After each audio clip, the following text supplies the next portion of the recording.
Sam and I met in Boston because I came in the US in 2007 to study Berklee College of Music drums. Yeah. So you were still coming to my show since Boston. Yeah. He's a groupie. I've been coming to your show. This is how we should introduce. Yeah. I'm the drummer, he's the groupie, and then I graduated. Yeah, I moved to New York in 2010. Yeah. And Sam at that time, he working in tech. We moved in this fantastic loft together. We were really like great friends. Like we would hang out in the apartment, we would throw parties. Yeah. I mean, in our apartment, like 100 people parties. We had a DJ, we had live music. And then, I moved out of the apartment.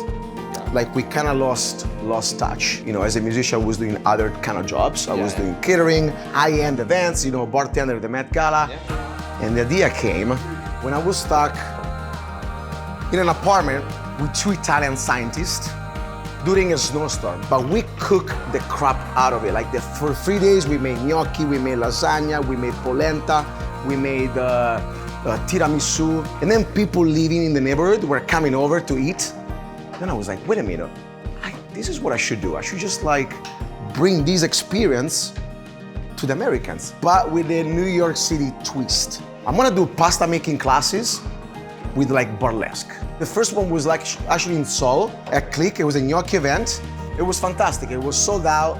But then Sam, he became a groupie of the pasta making parties.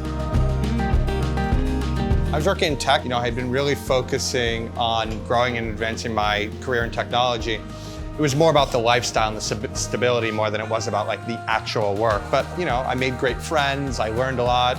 I did get to a point where one company I was working for particularly I just didn't like.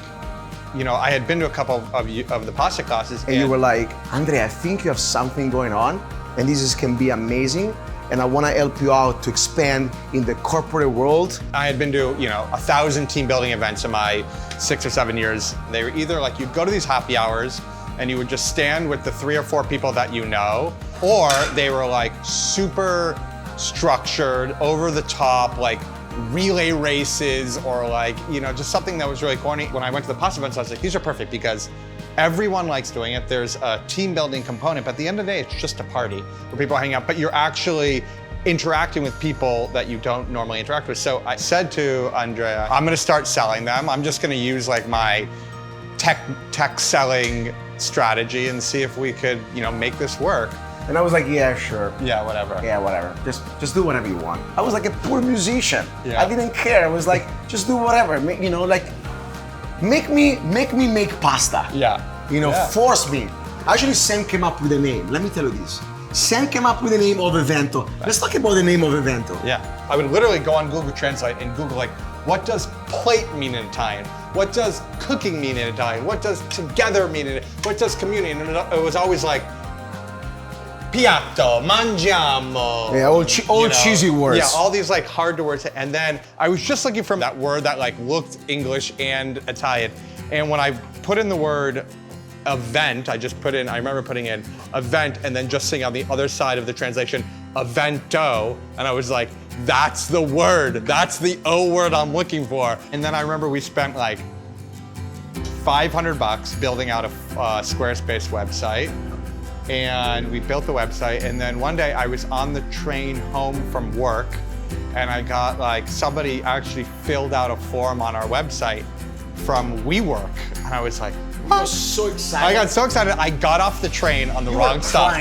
You were shivering, you called me. I wasn't crying. Andrea, oh my God. But I got off the train, like at the wrong stop, and I immediately called the person, and I was like, oh my God, like you want to do a pasta? I had no idea what we were gonna do, but I just figured, okay, we're gonna. I have no idea. I just think I made it up. You're the perfect salesman. Yeah. I just don't know how he does it. Like, I mean, you love food, you cook, but like in a second, you learn like about Italian cuisine, about pasta, about pizza, and now you're like the best seller of pasta making parties and pizza making parties and Italian culinary experiences. I might be.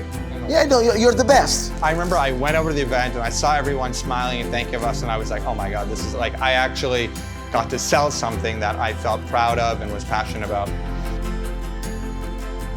So anyway, like here we are, Sam and I tried to like run this business, leads were coming in. He was booking pasta making classes, and it was amazing. And then we were growing, but we were like mobile. So we would rent spaces all over the city and blah, blah, blah. And then COVID happened. Sam and I were looking at each other as like, what the heck is gonna happen now? And we're like, how can we keep doing these? I just sent a cold email and said, hey, we're doing these virtual cooking classes. I've got an amazing Italian chef who will teach you to make traditional Italian pasta. And I sent out 100. I was like, let's see. When you send a cold email out, you expect 1, 2. And the response was like 20%. I had like 20, 30 people wrote me back. What's your phone number? I need to call you. My boss just asked me to set up a virtual event and I have no idea what the heck to do. And he called me again, so excited. Yeah. Oh my God, Andrea, I just got it first. The first deal. Yeah, really. Virtual deal. And at the time it was like 2-man shows, like it was on the computer. I was actually in Canada teaching those classes. And it was in New York selling. And then we were like, oh, this is working. Yeah, we start hiring people and we expand.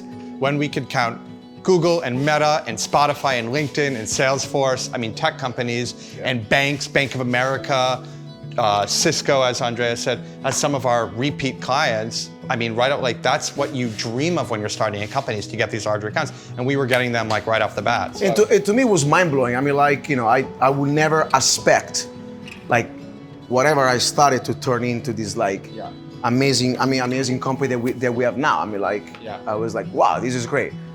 2021, we did over 600 virtual events, so we more than doubled up.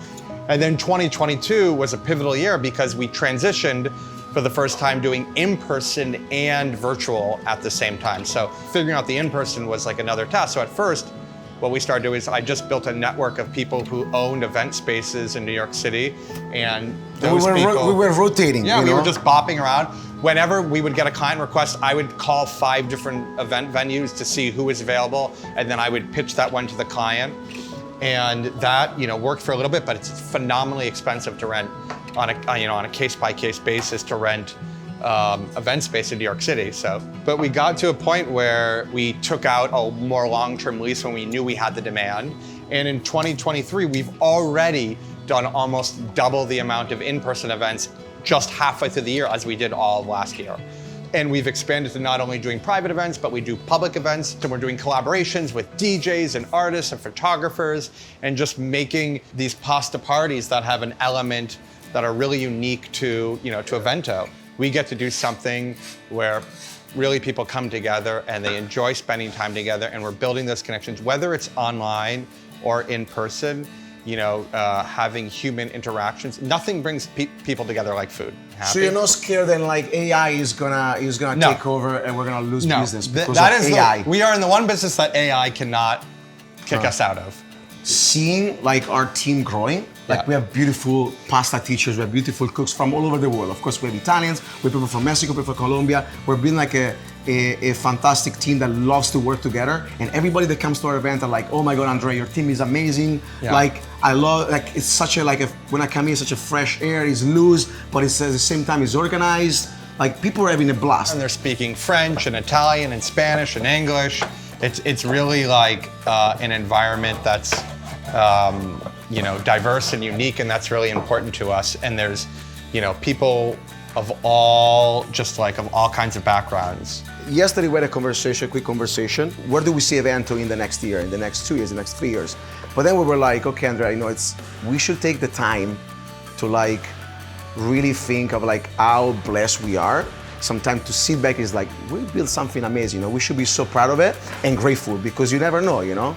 So yeah, here we are now, and we're lucky enough to be able to continue to host people at amazing events and make pasta together and cook and argue and figure things out and accomplish our mission, which is to cook pasta with everybody in the world. Come make pasta with us, come make pizza with us, come have some fun, and I don't know. Ci vediamo presto. Ci vediamo presto. Ciao ragazzi. Thank you. Ciao.